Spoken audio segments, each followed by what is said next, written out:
Hi, welcome to GPF Video. My name is Jonathan Roth, coming to you from Vancouver. Joining me from Austin, Texas, is the Director of Analysis for GPF, Jacob Shapiro. Jacob, thanks so much for joining me on the line today. Thanks for having me. Look, I want to talk about Hurricane Harvey. This is something that has directly impacted you. GPF's headquarters, after all, are in Austin, Texas. What's the situation been like for you and your staff? Well, most of our staff is spread out across around the world. I can tell you that me personally, I was in upstate New York this weekend attending a friend's wedding, and I had a lot of trouble getting back to Austin, and I ended up having to fly into New Orleans and then drive all around the storm because getting through Houston was going to be an impossibility. But by the time I made it back to Austin, weather's been relatively fine, but we're still feeling the after effects. I mean, gas prices are shooting up at the pump, and there are lines at gas stations, and a lot of gas stations are even running out of gas. So we're still definitely feeling the effects of Harvey. It's not like they're starting to dissipate. Well, look, I want to talk to you about an article that you've just written about Hurricane Harvey. You titled it Hurricane Harvey, a Geopolitical Force of Nature.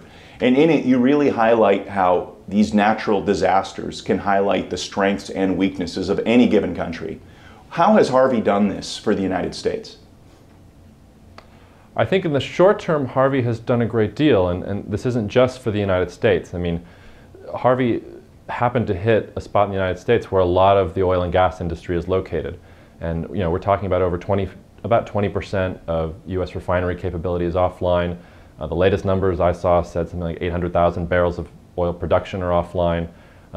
Most notable for me was at the Colonial Pipeline, which takes about 40% of all the refined fuel products and transports them in the Texas Gulf Coast region. That's going to be offline, they think, till Sunday, could be longer.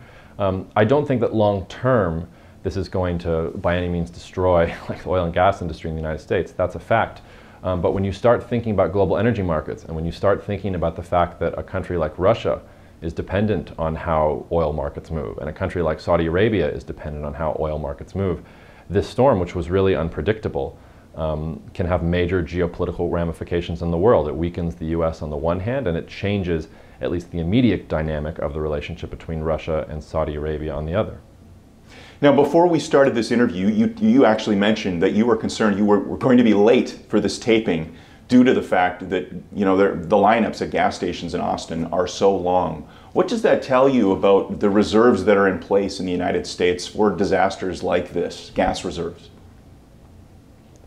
I mean, I think when you look at the amount of rain that actually fell on Houston, and so far, I think Houston has dealt relatively well with the impacts. I'm not expecting these gasoline shortages to even rise to the level of geopolitical importance. It was annoying for me to fill up my tank, but I think overall, when you consider the strength of the storm that hit Houston and the Texas Gulf Coast, I think that the United States has been able to respond fairly well. For me, it raises a different issue, though. I was watching forecasts in the storm at the end of last week, and the weather forecasters literally wouldn't make a 5-day forecast because they didn't know whether the storm was going to go west or east.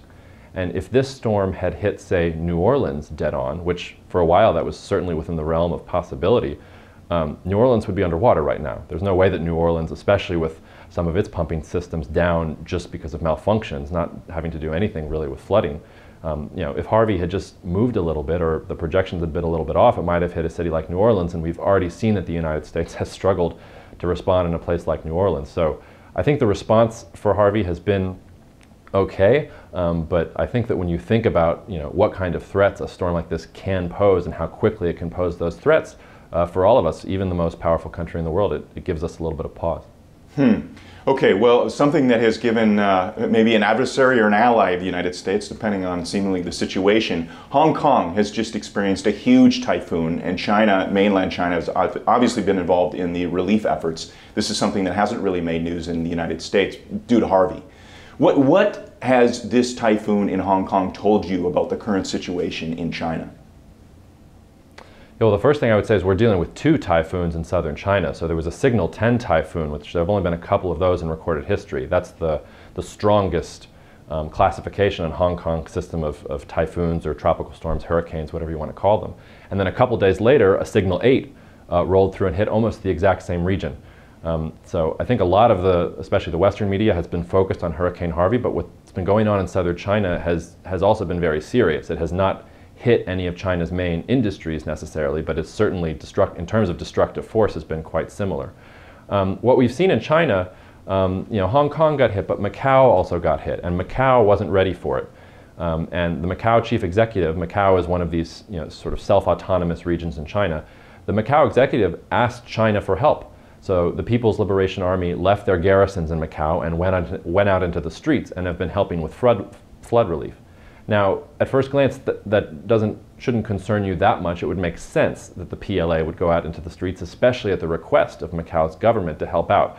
But this is different in a place like China. China has already been struggling to keep control of these different self-autonomous regions or some of its buffer zones. We think about Tibet, we think about Xinjiang, those are sort of to the north, to the west. Hong Kong and Macau are to the south, and Hong Kong and Macau are major parts of the Chinese economy, especially in terms of their access to global markets. And we've been seeing protests, particularly in Hong Kong, in the tens of thousands in recent weeks because of arrests of pro-democracy advocates in Hong Kong. And we saw China bar Hong Kong diplomats from entering Macau to report on what the PLA was doing in Macau. So when it comes to these typhoons, it didn't really affect any of China's immediate day-to-day geopolitics, but it definitely shone a light on this greater problem that China has in keeping the country unified. Well, okay, so final question for you then. How does GPF account for these natural disasters in your model? Is there something that you folks do to try to account for these things that are fairly unpredictable? The honest answer to that question is no. At GPF, we pride ourselves on our objectivity, and I think a big part of that objectivity is being able to say, honestly, we don't know. I think that, climate change, whatever you want to say about it, it's happening, it's been happening for billions of years, it will continue to happen throughout the rest of human history.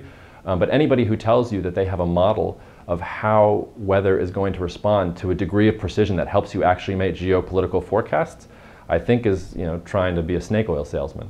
I think ultimately all we can do is say that we have a forecast and we have a model of how the world works, and there are certain things that are predictable, and then there are certain things that aren't. And when something like Hurricane Harvey or Hurricane Katrina or one of these typhoons in China happens, we have to be able to very quickly discard the things that we thought were going to happen and look at everything fresh and say, okay, let's look at all of the new facts that we have on the table, let's basically zero it out and start from one. Do our forecasts still hold? Do we need to make a change with them? So, like most of the people in the path of these storms, we're powerless to predict something like Harvey. The best we can do is when we see it, try and figure out what the ramifications are going to be going forward. Well, look, as you said in the article, nature is certainly the ultimate geopolitical force. So, Jacob, thanks so much for joining me, and stay safe. Thank you.